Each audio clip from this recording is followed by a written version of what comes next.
Some places exist in the cracks between civilization and wilderness, where the rules of normal society blur and something darker takes hold.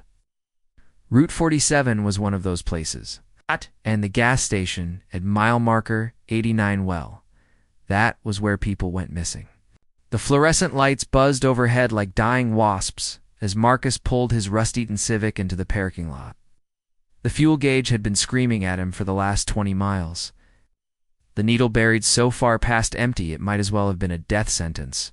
He killed the engine and sat there for a moment, staring at the building ahead. Pete's Gas and Go. The sign flickered erratically, the neon guttering in and out like a heartbeat. 2:47 a.m., the witching hour, his grandmother used to call it. The time when the barrier between worlds grew thin. Just get gas and get out, Marcus muttered to himself, reaching for the door handle. His hands were shaking, had been shaking for 3 days now, fair since they'd destroyed his life. 3 days since Bennett Industries had fired him. 3 days since they'd blacklisted him from every engineering firm in the state. 3 days since he'd discovered the truth. They'd stolen his designs, his innovations, his entire life's work, and were now making millions while he couldn't even afford this tank of gas. But Marcus had a plan. It's a terrible, beautiful plan. The cold October air hit him like a slap as he stepped out of the car. The parking lot was empty except for a semi-truck parked in the shadows at the far end, its cab dark and silent. The whole scene felt wrong somehow, too quiet, too still. Even the wind had died, leaving the world suspended in an unnatural hush. Marcus approached the glass doors, his footsteps echoing unnaturally loud. That's when he noticed there was no one inside. The counter stood empty, the register dark. Coffee pots sat on their burners, the liquid inside turned to black sludge. A half-eaten sandwich rested on a plate beside the cash register, a single bite taken out of it. He pushed the door open. A cheerful electronic chime announced his arrival to absolutely no one. "Hello?" His voice sounded small, swallowed by the fluorescent buzz. "Anybody here?" Nothing. The store stretched before him in neat, orderly rows. Chips and candy, motor oil and windshield fluid, everything exactly where it should be, except for the people. There should be someone, a clerk, a manager, someone. Gas stations on lonely highways always had someone working the graveyard shift. Marcus walked to the counter, his engineer's mind already cataloging the wrongness. The sandwich wasn't just abandoned. There was no mold, no smell of decay. The coffee was burned to tar, but the pots were still on. And the register. He leaned over to look at the screen. The last transaction was time-stamped 11:34 p.m., over 3 hours ago. "This is insane," he whispered.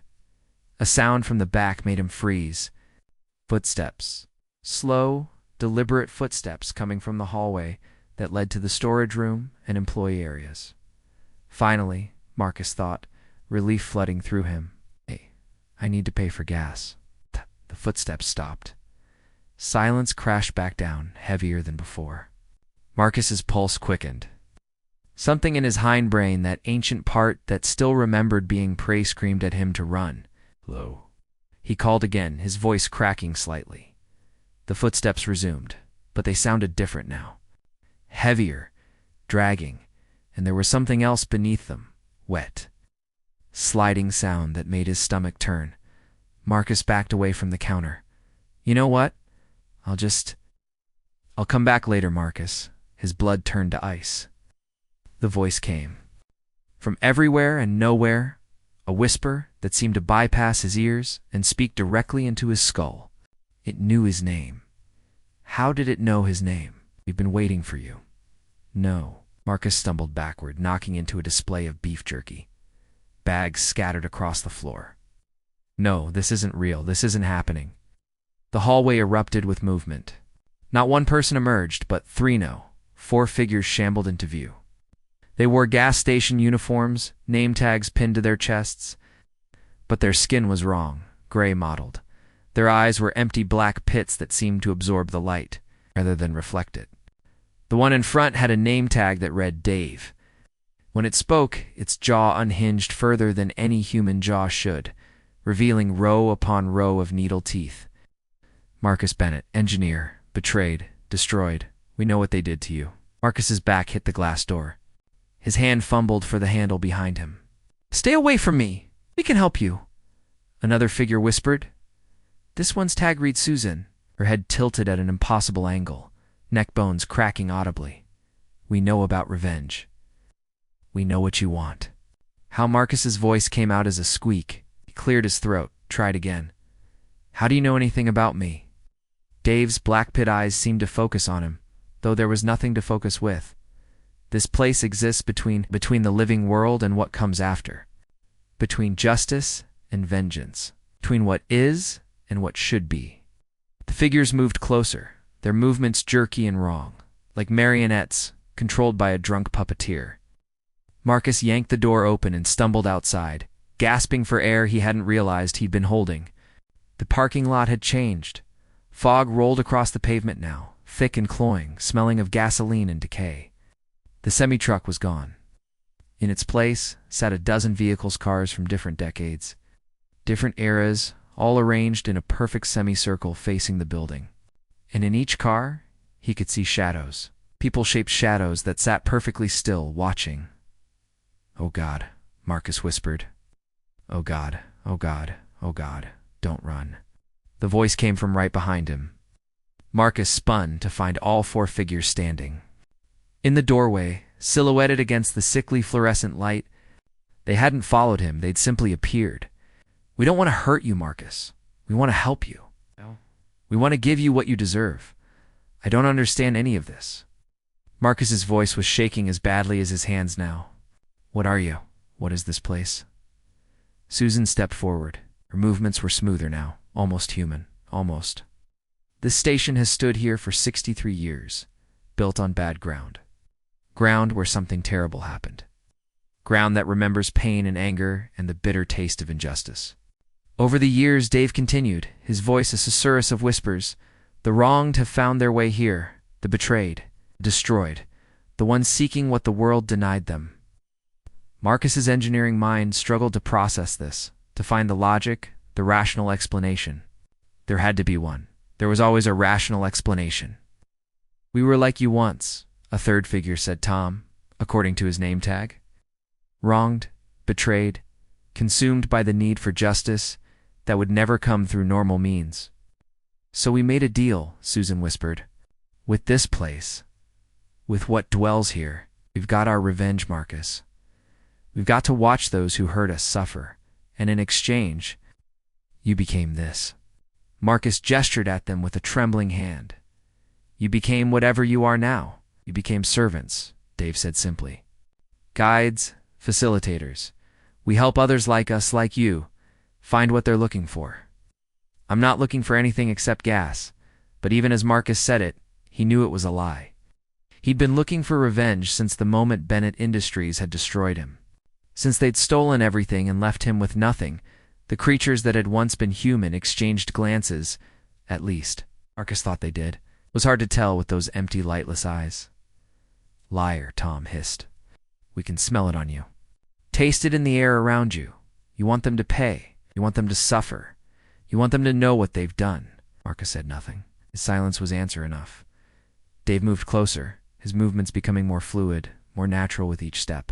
We can give you that, Marcus. We can give you the tools to make them pay. The knowledge, the power, all of it. Everything you need to destroy Bennett Industries and everyone who wronged you. What's the price? Marcus heard himself ask. Some. Distant part of him was screaming at him to run. To get back in his car and drive until this nightmare was a distant memory. But that part was small and growing smaller, because another part, a larger, angrier part, wanted to hear what they had to say. Susan smiled. It was a horrible thing, that smile stretching her gray skin until it cracked at the corners. 7 days. We give you 7 days. 7 days where you can do anything, be anywhere, access any system, manipulate any person. 7 days where the rules that bind ordinary humans don't apply to you. 7 days to make them pay, Dave added. And when?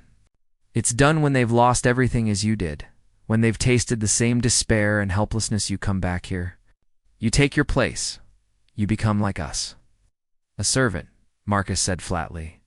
A thing. Forever. Forever is a long time, Tom acknowledged. But so is the satisfaction of perfect revenge. And besides, he gestured at himself, at the others, at the impossible scene around them. What did we really lose? Our humanity? We lost that the moment they betrayed us? Our lives? Our lives ended when they destroyed us. All we did was make that ending meaningful. Marcus looked at them, past the gray skin, and empty eyes, past the wrong movements and impossible voices.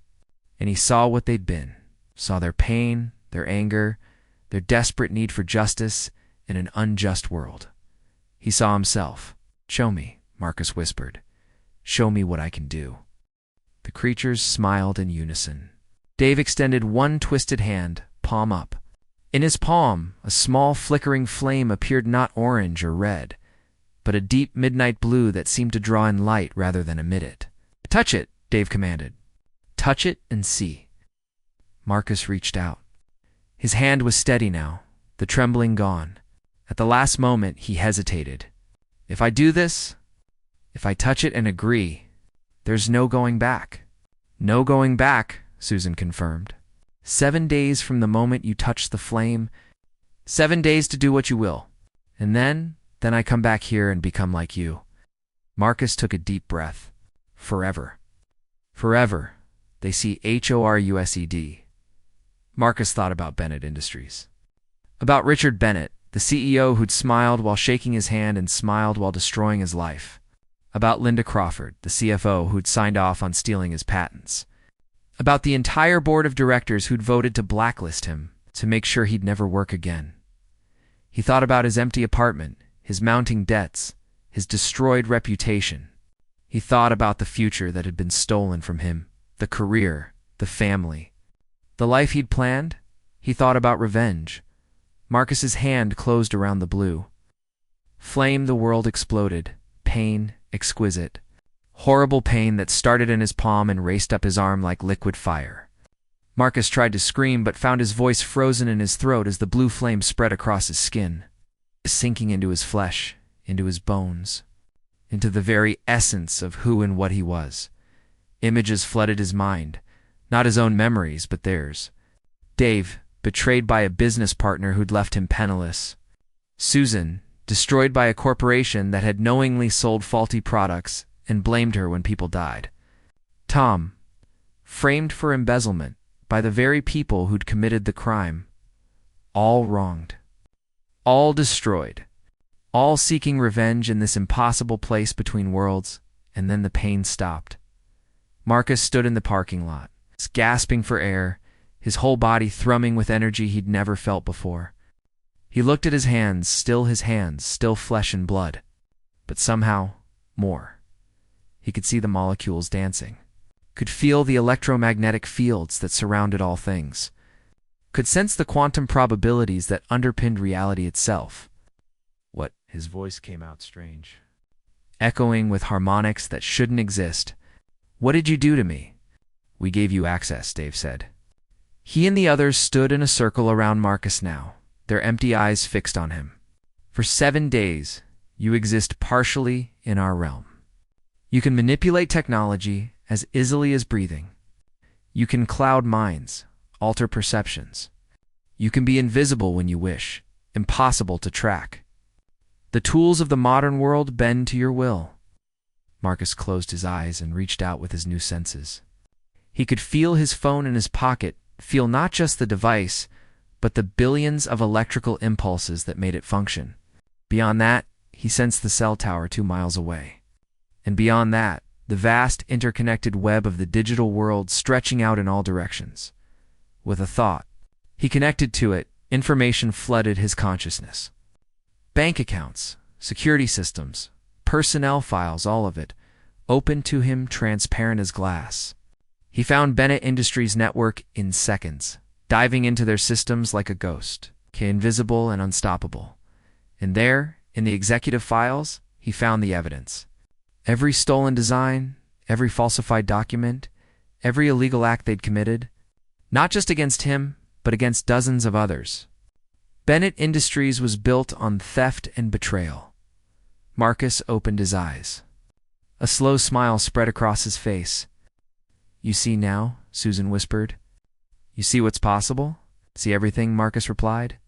His voice had returned to normal, but there was something underneath it now, a cold certainty that hadn't been there before. "I see exactly what I need to do." 7 days, Dave reminded him.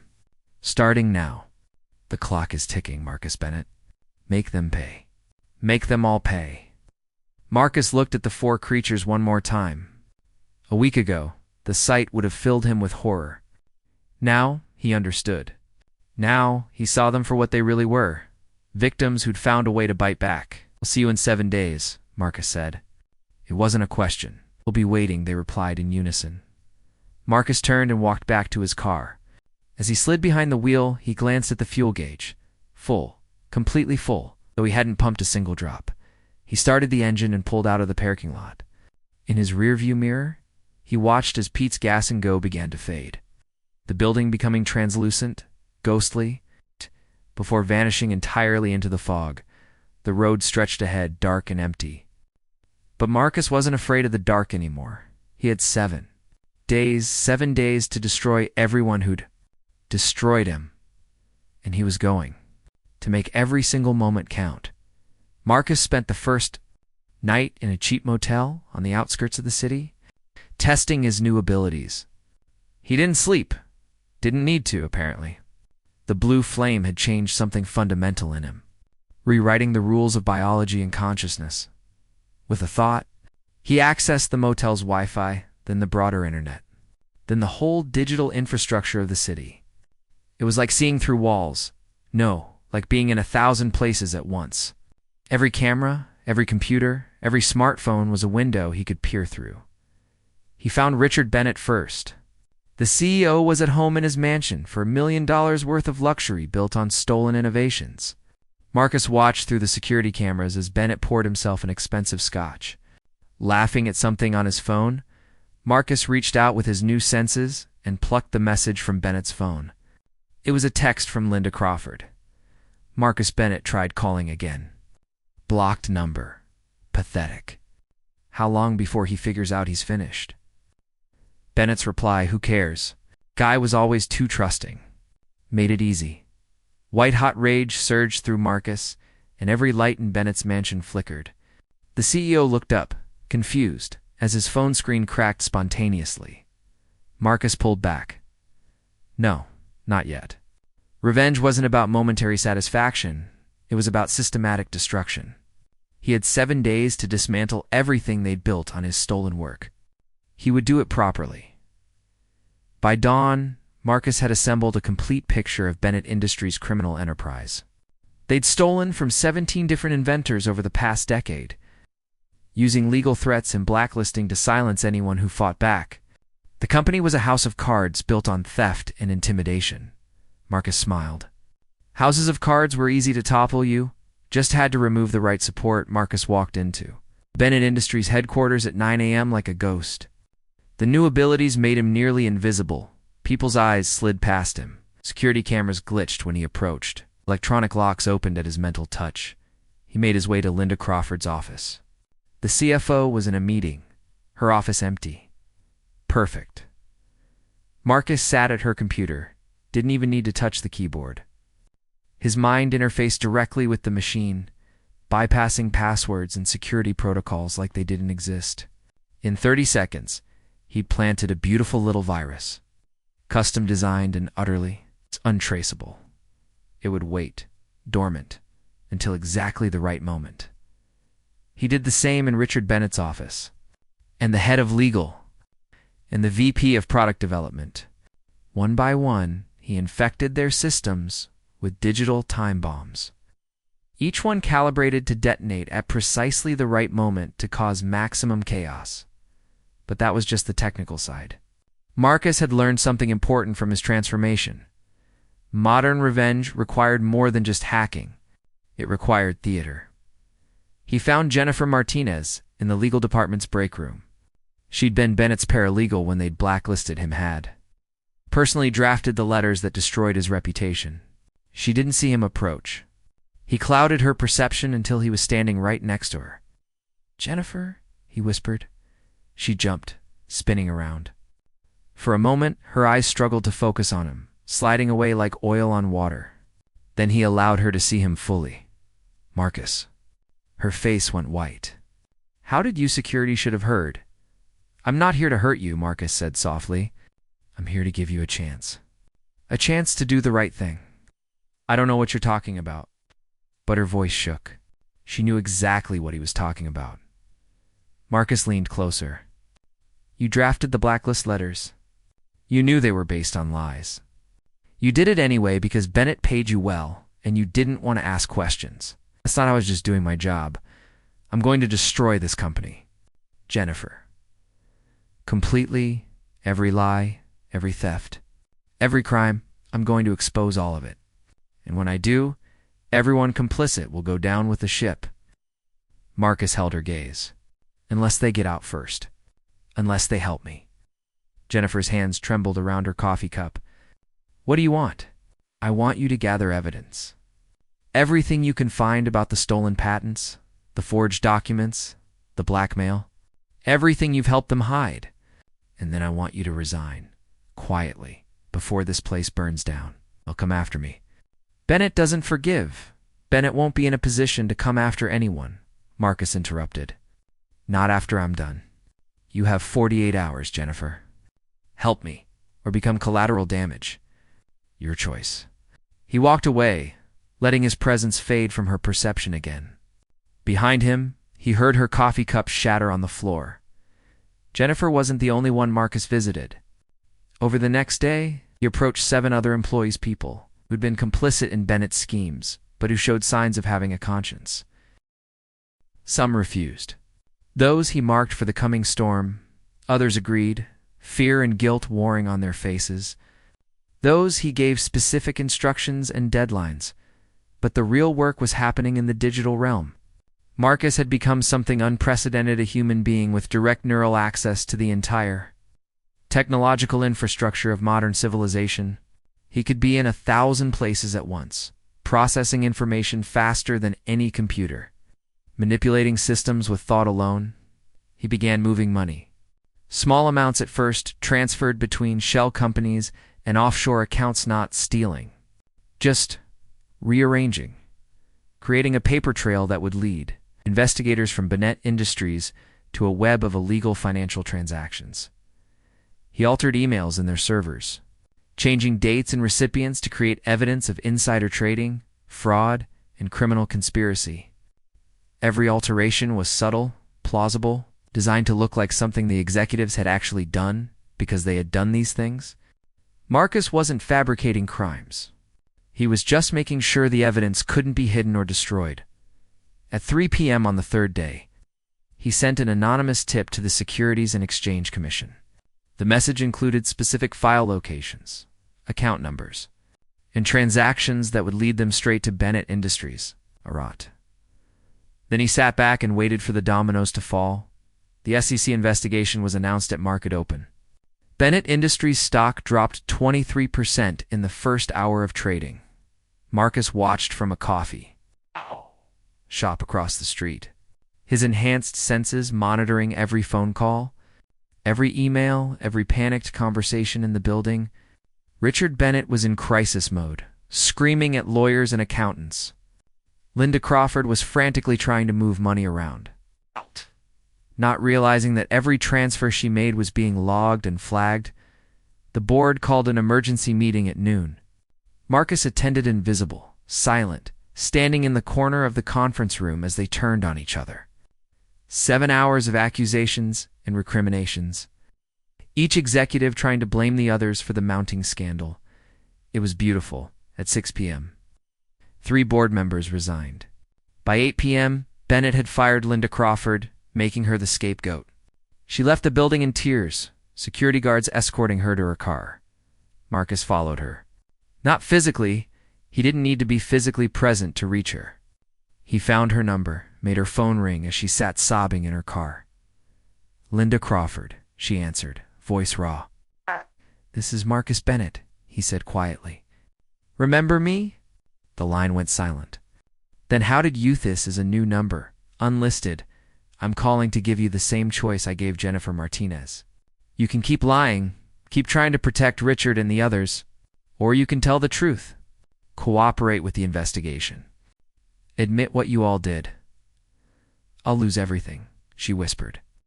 You're going to lose everything anyway, Marcus replied.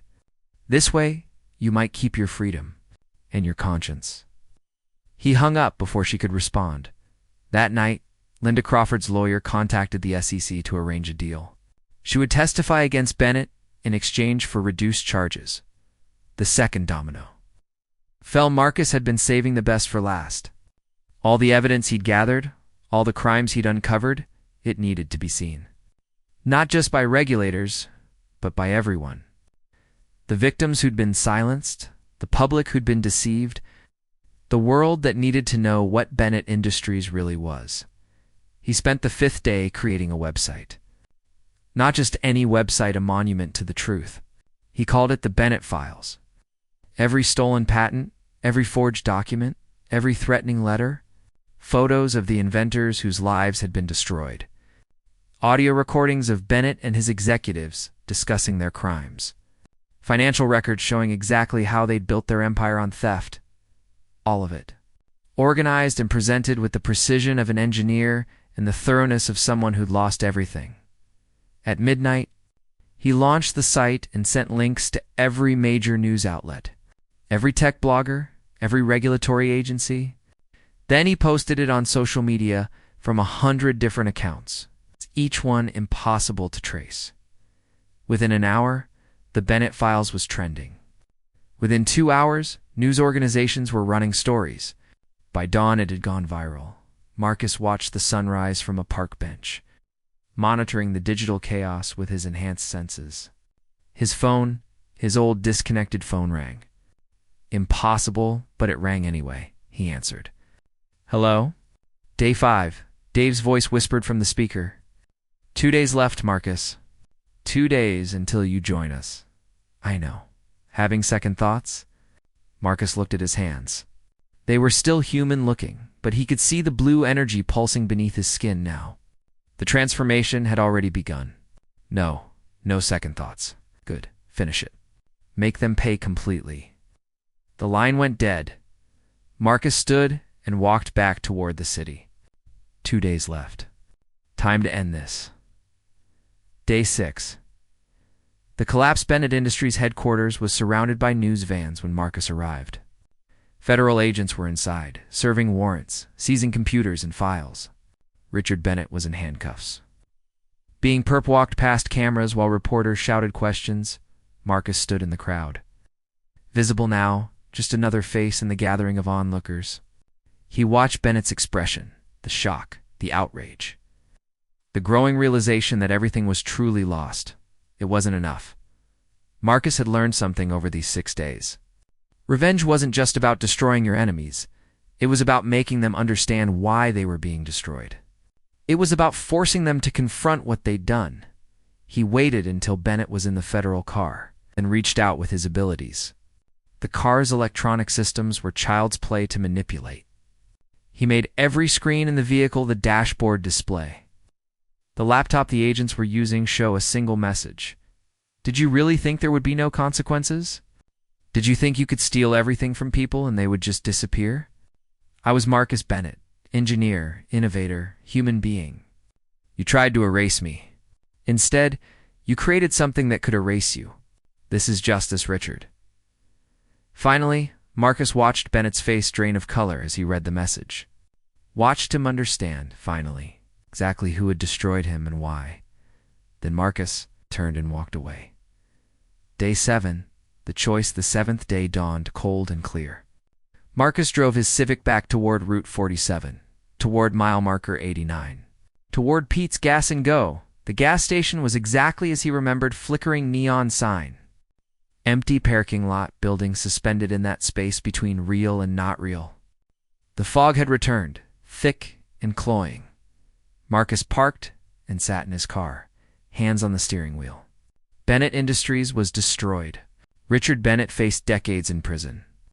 Linda Crawford had turned state's evidence and would spend years in court. Every executive who'd participated in the theft is being investigated. The 17 inventors they'd stolen from were getting their patents back. Their recognition, their lives. Justice had been served. But at what cost? Marcus looked at his hands again. The blue energy was visible now, pulsing beneath his skin like veins of light. His reflection in the rearview mirror showed eyes that had started to darken, humanity slowly draining away. 7 days. The bargain was complete. Time to pay the price. He stepped out of the car. Dave, Susan, Tom, and the fourth figure, Marcus, had never learned their names, stood, waiting by the entrance. "You did well," Dave said. His voice almost sounded proud. "Thorough, complete, efficient. You destroyed them utterly." "I did," Marcus acknowledged. "They got what they deserved." And now Susan added, "You get what you deserve. Forever here, forever serving, forever helping others like you find their revenge." Marcus walked toward them. The blue energy was spreading now, climbing up his arms, creeping across his chest. The transformation was accelerating. 10 feet away, he stopped. "No," Marcus said quietly. The creatures tilted their heads in unison. "No, I don't think so." Marcus looked at each of them in turn. "You want to know what I learned in 7 days?" "What I really learned?" "Enlighten us," Tom hissed. "I learned that revenge feels empty. I destroyed them. I got justice. I watched them lose everything just as I did." Marcus's voice was steady, calm. "And you know what? It didn't heal anything. It didn't give me my life back. It didn't make me whole. It just made me like you, hollow. Consumed by anger. Trapped." "The bargain is made," Dave growled. "You cannot—" "I also learned," Marcus interrupted, "that I'm a really good engineer. And over the past 7 days, I've been studying this place. Studying the energy that powers it. Studying the rules that bind it." He raised his hands, and blue fire danced between his fingers. But this fire was different. Brighter, controlled. "You gave me access to your realm. You thought that would trap me?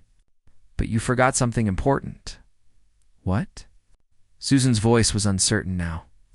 "Engineers don't just use systems. We understand them. We improve them. We break them." Marcus slammed his palms together, and the world exploded with blue light. The gas station shuddered. Reality rippled around them as Marcus poured everything he'd learned, every insight, every understanding of the energy that sustained this impossible place into a single, focused act of rebellion. "No." Dave lunged forward, but Marcus held up one hand and the creature froze, caught in a web of blue energy. "You made a deal with something dark," Marcus said, his voice echoing with power. "Something that feeds on revenge, on anger, on the perpetual cycle of victims becoming monsters. But deals can be broken. Systems can be rewritten." He reached out with his enhanced senses, feeling the structure of the gas station. The architecture of the realm between worlds. It was complex, ancient, powerful, but it followed rules. Everything followed rules. And Marcus had spent 7 days learning those rules. "Oh, you'll destroy us." Susan screamed. "Destroy yourself." "Maybe," Marcus acknowledged. "Or maybe I'll free us all." He found it then, the core of the system, the engine that powered this place. It was a bargain, yes, but an older one than he'd realized. Not a deal with Dave and Susan and Tom. They were just the most recent additions. The real deal was with the gas station itself, with something that had taken root here decades ago, something that fed on pain and offered power in exchange for service. Marcus reached into that core with his mind, his will, his desperate hope that redemption was still possible, and he pulled Dot. The gas station screamed. It was a sound no human ears should hear, a shriek of rage and hunger that came from something ancient and terrible. The building began to tear itself apart, walls peeling away to reveal the darkness beneath. And in that darkness, Marcus saw them. Hundreds of them. Thousands. Every person who'd ever made a deal with this place. Their gray forms locked in eternal service, their humanity drained away to feed the hunger of the entity that ruled here. Dave was on his knees now, the energy that maintained his form beginning to unravel. "You'll kill us all." "No," Marcus said, pouring more of himself into the act of breaking the system. I'm going to save you all, he understood now. The entity didn't need human servants. It needed belief. Belief that revenge was the only answer. Belief that the cycle of pain and retribution was eternal and necessary. But belief could change. Marcus reached out to every trapped soul in this place. Reached out with a simple message: you don't have to stay. You got your revenge. You made them pay. Now let it go. Let it all go. Choose to walk away. For a long moment, nothing happened. The trapped souls remained frozen, locked in their eternal service. Then, one by one, they began to change. Color seeped back into gray skin. Black pit eyes flickered with light. Humanity, thought lost forever, began to return. The entity shrieked again, its power faltering as its servants remembered what they'd been, what they'd lost, what they could still reclaim. And they chose. They chose to leave. Marcus opened his eyes, to find himself lying on cold pavement. Real pavement, not the semi-real surface of the between place. The sun was rising, painting the sky in shades of pink and gold. He sat up slowly, his body aching but human. Completely, totally human. The blue energy was gone. The enhanced abilities had vanished around him. Dozens of people were stirring, men and women of all ages, all waking as if from a long sleep. Dave was there, his features human now, tears streaming down his face. Susan, Tom, all the others. The gas station was gone. In its place stood an empty lot, overgrown with weeds. A faded sign read, "Future site of Pete's Gas, and go opening 1962." But it was 2025. The gas station had never existed, or rather, it existed only in that space between worlds. And Marcus had torn it free from reality itself. What did you do? Dave asked, his voice wonder-filled and terrified. What did you do to us? I broke the cycle, Marcus said simply. I gave you a choice. You all chose to be human again. But the entity, the thing that made this place, it's gone. Or at least it has no power here anymore. Marcus stood on shaky legs. It fed on belief. On the belief that revenge was everything. That pain could only be answered with more pain. When we stopped believing that, it starved. Susan touched her face, feeling the warmth of real skin, the beat of a real heart. What happens now? Do we just go back? Pretend the last year's decades, for some of us, never happened. I don't know, Marcus admitted. Maybe you go back. Maybe you move forward. Maybe you find the people you hurt in your quest for revenge and try to make amends. That's up to you. He looked at each of them. But you're free. Actually free. You don't have to be defined by what was done to you or by what you did in response. You get to choose who you are now. One by one, the freed souls began to walk away, some confused, some crying, all stunned by their sudden return to humanity. They dispersed into the dawn, heading back toward the world they'd left behind. Finally, only Dave remained.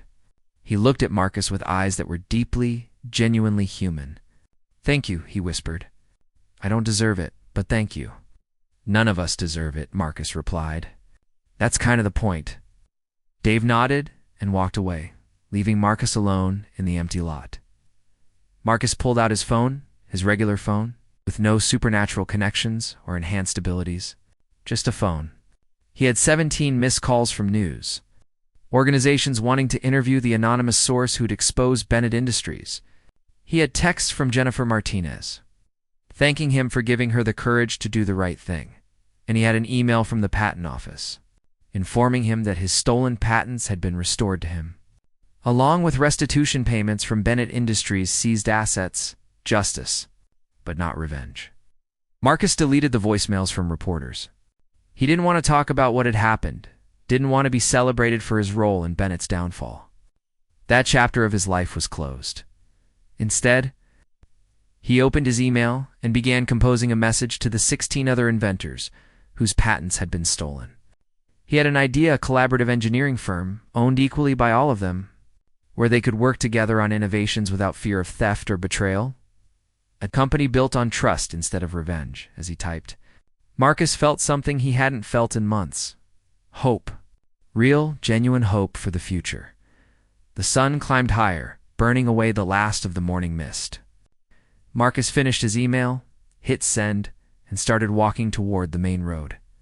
His car was going to vanish with the gas station, perhaps, or maybe it had never made it here at all. Reality was still sorting itself out, but he didn't mind the walk. It was a beautiful morning, and he had his life back. Not the life he'd planned. Not the life that had been stolen from him. A better life. One not defined by what had been done to him, but by what he chose to do next. Marcus smiled and kept walking. Behind him, the empty lot where Pete's Gas and Go had never existed sat silent in the morning sun. And somewhere, that space between worlds, an ancient hunger faded into nothing, starved at last.